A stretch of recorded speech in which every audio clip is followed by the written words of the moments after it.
പറഞ്ഞത് കോമാളി എന്നാണ്. പിണറായി ചിരിക്കാതിരുന്നപ്പോൾ അവർ പറഞ്ഞതോ ധാർഷ്ട്യക്കാരനെന്നാണ്. യഥാർത്ഥത്തിൽ പ്രശ്നം ചിരിയിലോ മൗനത്തിലോ ഒന്നും ആയിരുന്നില്ല. പ്രശ്നം ഇടതുപക്ഷം ജനങ്ങളോട് ചേർന്ന് നിൽക്കുന്നു എന്നതായിരുന്നു. ഇവർ ജനങ്ങൾക്കൊപ്പമായിരുന്നു എന്നതാണ്. സഖാവ് നായനാർ ജനക്കൂട്ടത്തിനിടയിൽ ലയിച്ച മനുഷ്യനായിരുന്നു. തമാശ പറഞ്ഞും കളിയാക്കി ചിരിപ്പിച്ചും രാഷ്ട്രീയത്തെ മനുഷ്യസ്നേഹത്തിന്റെ ഭാഷയിലേക്ക് കൊണ്ടുവന്ന നേതാവ്. പക്ഷേ അന്നത്തെ മാധ്യമ ലോകം ആ സ്വഭാവത്തെ ലാളിത്യമായി കാണാതെ പരിഹാസമായി വിറ്റു. അദ്ദേഹത്തിന്റെ ഓരോ വാക്കും പിടിച്ച് വാർത്തയാക്കാൻ പിന്നാലെ നടന്നു. ജീവനോടെ ഇരിക്കുമ്പോൾ കോമാളി എന്ന് വിളിച്ചവരാണ് മരണത്തിന് ശേഷം ജനനായകൻ എന്ന് എഴുതിയത്. ഇന്ന് പിണറായി വിജയന്റെ കാര്യത്തിലും അതേ കഥയുടെ മറ്റൊരു പതിപ്പാണ് നടക്കുന്നത്. മുഖത്തധികം വികാര പ്രകടനമില്ലെങ്കിൽ അതിനെ അഹങ്കാരമാക്കി ചിത്രീകരിക്കുന്നു. ശബ്ദം ഉറപ്പുള്ളതായാൽ അതിനെ ക്രൂരതയാക്കുന്നു. നിലപാട് ദൃഢമായാൽ അതിനെ ധാർഷ്ട്യമെന്ന് മുദ്ര കുത്തുന്നു.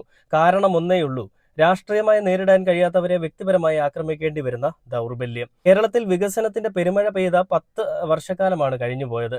62 ലക്ഷം പേരുടെ